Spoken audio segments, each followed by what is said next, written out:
Hey everyone, welcome back. Today we're taking a look at the brand new hero, Cascade. He's a super strong hero, really impressive on his own, but what makes him shine is how crazy good he is when you team him up with others.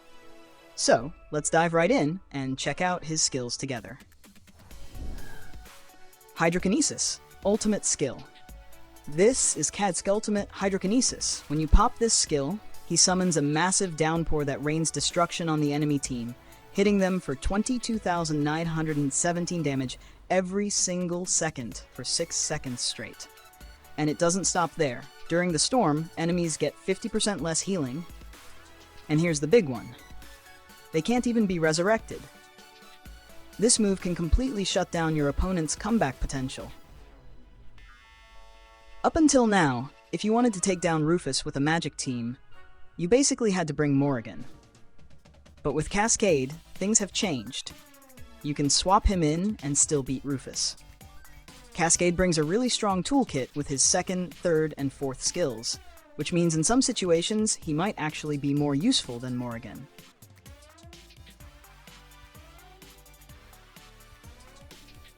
Tidal Wave periodic skill. Alright guys, this one's wild. Cascade transforms into an unstoppable wave and crashes straight through the enemy team, dealing a massive 70,801 magic damage and scattering them everywhere. Once the wave finishes, Cascade calmly returns to his initial position, ready to keep fighting. Now, here's the key. This skill is all about speed. It activates just a few seconds after the battle starts, which makes it one of the fastest moves in the game. What's even more interesting is that the timing changes depending on the enemy lineup and positioning. And get this, it can actually go off faster than Lara Croft's third skill. If you learn exactly when this skill triggers, you can set up some insanely powerful combos with other heroes. And right after this breakdown, I'll be showing you some of those devastating combos in action. So stick around.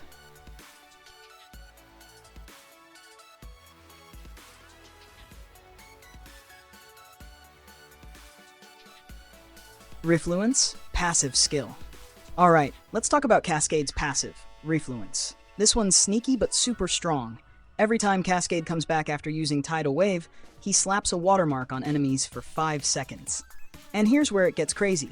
While they're marked, every hit of magic damage drops an extra 20,153 damage on top. That number even scales with his stats. 20,153 plus 12% magic power plus 50 comes level. So yeah, the stronger he gets, the nastier this passive becomes.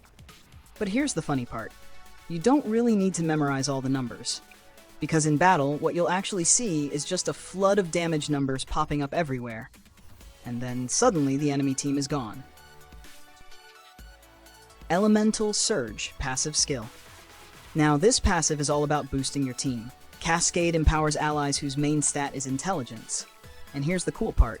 Once they're empowered, their basic attacks also deal magic damage equal to 46% of their magic attack. But keep in mind, this only works if the hero's basic attacks aren't already based on magic. So physical style mages get a huge boost, while pure casters won't see a change. This makes Cascade an amazing support pick in magic teams, because suddenly even your regular attacks start chunking the enemy down. So here's how you use this skill. Build your team around heroes whose main stat is intelligence. That's where Cascade really shines. And get this, Dante tanks or Mao tanks, they can't dodge this at all. Their evasion won't save them. With the right setup, you can melt them down in about 10 seconds after the battle starts. Now, there are a few heroes that don't get affected by this skill: Celeste, Satori, and Augustus. For Celeste, that's actually a really good thing, because if she was affected, she'd end up weaker. So this is definitely a smart design choice. Satori, on the other hand, would have been even stronger if the effect applied to him, so yeah, a little disappointing there. And Augustus? Same story. He's not affected.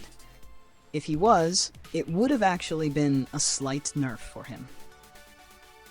Alright, now let's talk about the heroes that really synergize with Cascade and showcase some powerful skill combos. The top partners are Krista, Nebula, and Lars. First, let's look at the combo with Nebula. Cascade's Tidal Wave together with Nebula's Equilibrium makes an incredible pairing. Since their timings are so close, when you line them up, you can deal over 180,000 damage to the entire enemy team. But check out this replay.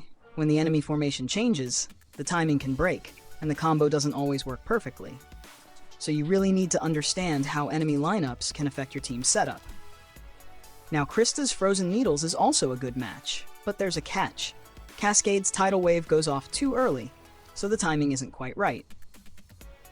That's why I'll show you a special lineup that synchronizes the skill timings of Krista, Nebula, and Cascade, making their combo hit with maximum power. And the lineup that makes this work is Lyria, Krista, Kira, Nebula, and Cascade. Here's why. The timings of Krista's Frozen Needles, Nebula's Equilibrium, and Cascade's Tidal Wave all sync up perfectly. Around 15 seconds into the battle, this combo can actually take down Amira in the second position. Of course, this only works if the enemy team doesn't have Sebastian. He'd block the effects. Now, in the Conquest area, we're starting to see a lot more Amira-based lineups. So a team that can delete her early, that could become a real game changer.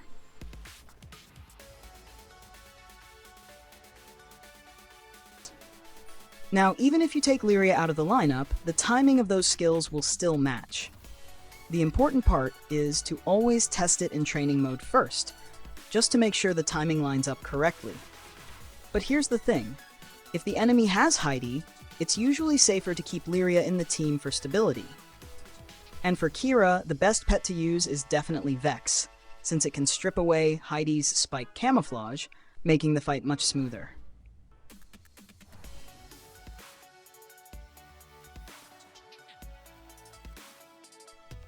By syncing up skill timings, you can already pull off some really powerful attacks. But once you add Lars into the mix, the combo becomes so strong you barely even have to think about it. The lineup is Krista, Nebula, Cascade, Lars, and Polaris. And honestly, Polaris can often be swapped out for another hero without much trouble. Krista also does a great job acting as a tank here, making the team even more solid. With this setup, you've got a lineup that can take down a wide variety of enemy teams. An excellent choice for attacking in Conquest.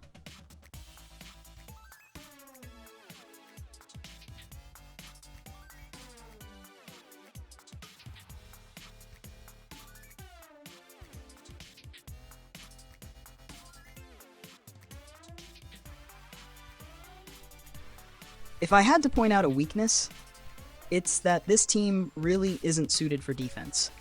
If you set it on defense, Cascade just ends up becoming easy prey for counter heroes like Isaac. Another issue is the investment cost. Cascade and his partners require a lot of resources to build up properly, so it's really important to set clear priorities when working on them. That said, research and testing around Cascade are still just getting started. I'm sure we'll see even better team comps discovered in the future. Thanks so much for watching. If you found this information helpful, don't forget to like the video and subscribe to the channel. I'll see you in the next one. Bye-bye.